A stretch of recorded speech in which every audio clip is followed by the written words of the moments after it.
오늘 말씀은 욥기 1장 13절에서 22절입니다. 하루는 욥의 자녀들이 그 맏아들의 집에서 음식을 먹으며 포도주를 마실 때에 사환이 욥에게 와서 이르되 소는 밭을 갈고 나귀는 그 곁에서 풀을 먹는데 스바 사람이 갑자기 이르러 그것들을 빼앗고 칼로 종들을 죽였나이다. 나만 홀로 피하였으므로 주인께 아래로 왔나이다. 그가 아직 말하는 동안에 또 한 사람이 와서 아뢰되 하나님의 불이 하늘에서 떨어져서 양과 종들을 살라 버렸나이다. 다만 홀로 피하였으므로 주인께 아래로 왔나이다. 그가 아직 말하는 동안에 또 한 사람이 와서 아뢰되 갈대아 사람이 새 무리를 지어 갑자기 낙타에게 달려들어 그것을 빼앗으며 칼로 종들을 죽였나이다. 다만 나만 홀로 피하였으므로 주인께 아래로 왔나이다. 그가 아직 말하는 동안에 또 한 사람이 와서 아뢰되 주인의 자녀들이 그들의 맏아들의 집에서 음식을 먹으며 포도주를 마시는데 그 친들에서 큰 바람이 와서 집 내 모퉁이를 치매 그 청년들 위에 무너지므로 그들이 죽었나이다. 나만 홀로 피하였으므로 주인께 아래로 왔나이다 한지라.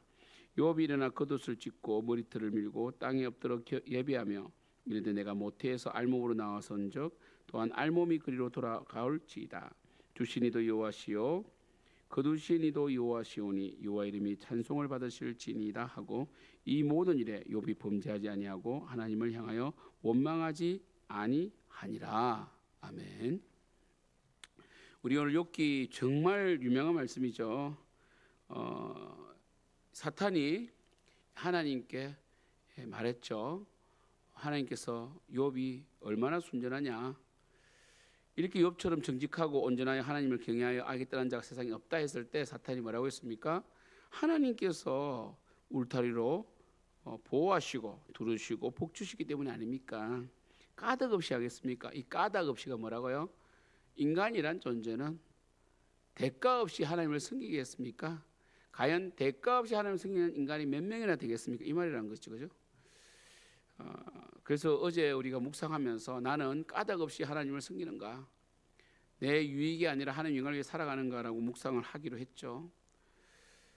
오늘 이 하나님께서 사탄에게 그러면 네가 한번 욥을 시험해 보라라고 허락했죠. 그래서 이제는 욥의 자녀와 재산을 다 잃게 됩니다.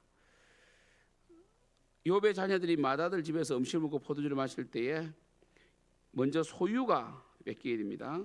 소유, 그죠? 소가, 나귀가 스바 사람에게서 뺏기게 되고요, 강탈당하고요. 그리고 어떻게 했습니까? 또 하나님의 불이 하늘에 떨어져서 양과 종들을 살라버렸고요. 또 한 사람이 와서 말하되 갈대아 사람이 새무리를 지어 와가지고 낙타에게 달라들어서 빼앗았고 또 종들을 죽였다. 이건 소유죠. 사실 소유가 축이 나면 그래도 조금 슬픕니다. 하지만 자녀들이 죽으면 굉장히 큰 슬픔이죠. 자녀가 죽으면 부모는 가슴에 묻는다는 말이 있습니다.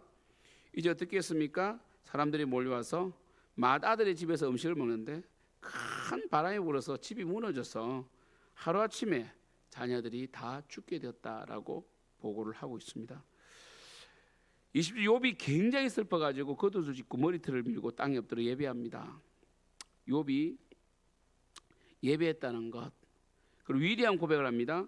이래도 내가 모태에서 알몸으로 나왔은즉, 예전에 적신으로 나왔다 이렇게 되어 있거든요. 붉은 몸으로 나왔다 이렇게 되죠. 알몸으로 나와서 온즉 또한 알몸이 그리로 돌아가올지라. 주신이도 여호와시요 거두신이도 여호와시오니 여호와 이름이 찬송을 받으실지니이다 하고, 정말 찬양으로도 유명하죠. 주신이도 여호와시요 치하신이도 여호와시다.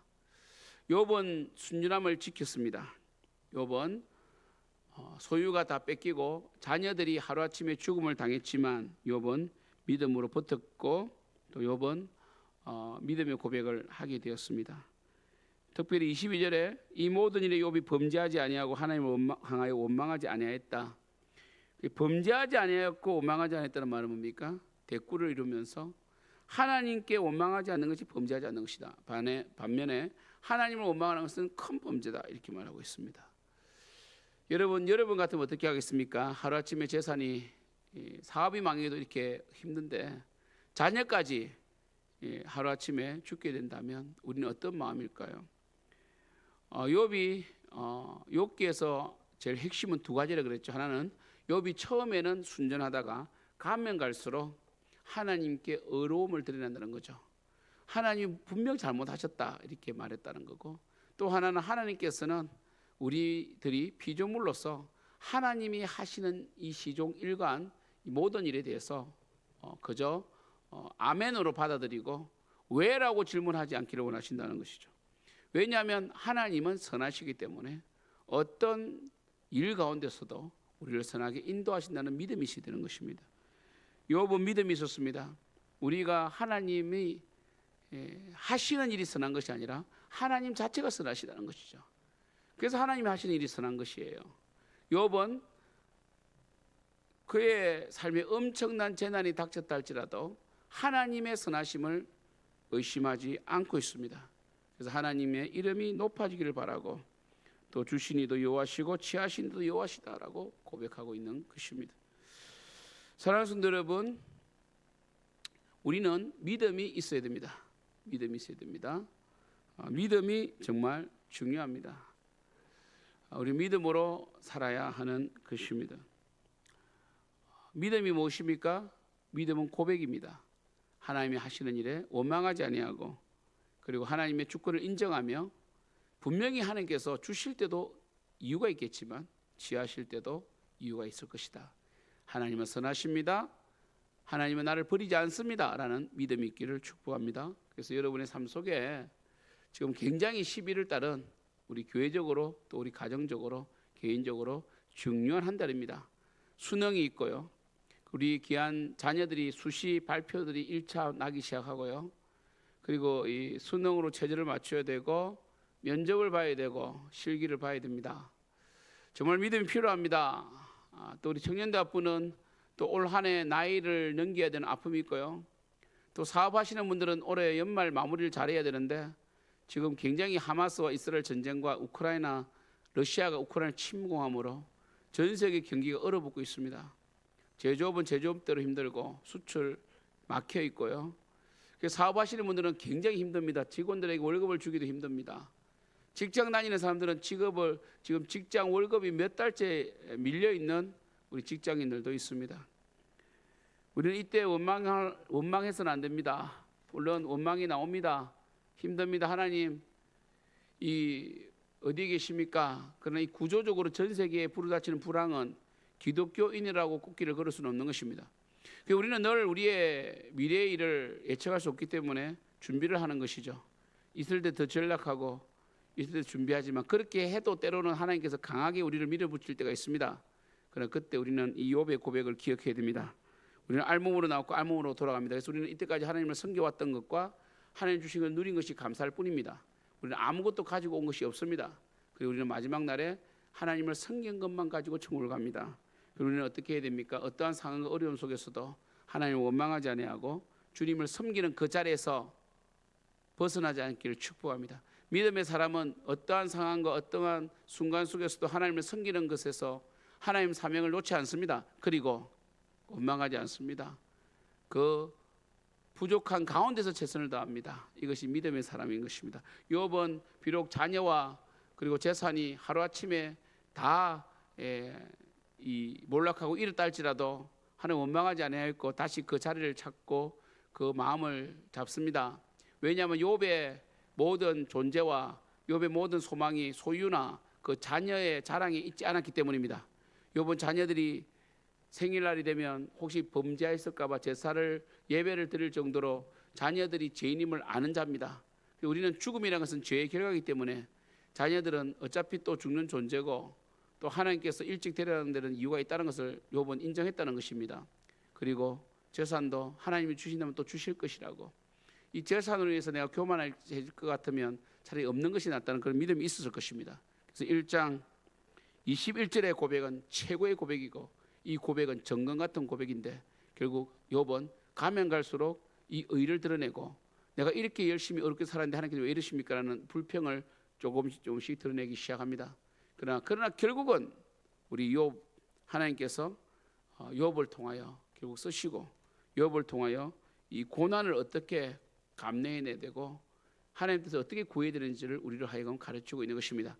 하나님께서는 욥기를 통하여 우리가 하나님, 그 창조주 하나님께 대적하거나 원망하거나 질문하는 것이 아니라 그저 그 순간순간의 긍휼을 구하며 최선을 다하기를 원하시는 것입니다. 그리고 의심하지 않는 것입니다. 우리 성도님들이 정말 11월 달 참 여러 가지 어려움도 있고 몸이 아픈 분도 있고 또 겨울이 오면 초겨울 굉장히 또 병이 걸리기도 합니다. 저도 지금 다음 주에 다낭에 가야 되는데 어제부터 금요일 오후부터 목이 따갑고 코가 좀 막히고 독감이 좀 오는 것 같아요. 그래서 지금 걱정이 많이 됩니다. 왜냐하면 외국에서 아프면 정말 힘든데 그래서 당장 오늘 아침에 새벽에 이비인후과 가가지고 빨리 약을 지어야 되는데 쉽지가 않습니다.